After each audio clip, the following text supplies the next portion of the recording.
C'est presque un grand chelem pour la gauche. Elle remporte les élections dans 21 régions sur 22 en métropole, une de plus qu'en 2004, puisque la Corse a finalement choisi le camp de l'opposition. Au total, la gauche et ses alliés ont réuni quelques 54% des suffrages selon les premières estimations, contre seulement 36% au bloc droite et 8,7% au Front National qui s'était maintenu dans 12 régions. La participation a été plus forte qu'au premier tour. 51 à 53% des Français sont allés voter selon les estimations.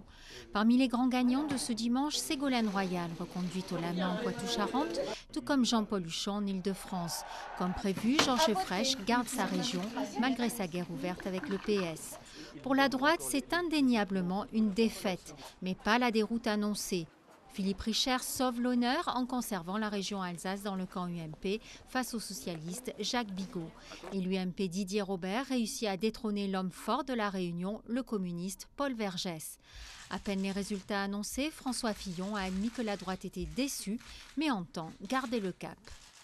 Ce vote, nous devons l'analyser lucidement, mais cela nous devons le faire posément, parce qu'on ne gouverne pas un grand pays comme la France au rythme des élections locales, mais en gardant le cap fixé par les élections nationales. Le Premier ministre devait être dès ce lundi matin reçu à l'Élysée par Nicolas Sarkozy. Les deux hommes doivent tirer les leçons du scrutin. À l'Élysée ces derniers jours, on parlait d'un simple remaniement ministériel technique.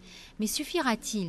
D'ores et déjà, Martine Aubry a exhorté Nicolas Sarkozy à entendre les Français, tandis que le patron des députés UMP, Jean-François Copé, affirmait que la droite devait admettre sa défaite et revenir aux idées forces qui avaient permis l'élection de Nicolas Sarkozy en 2007.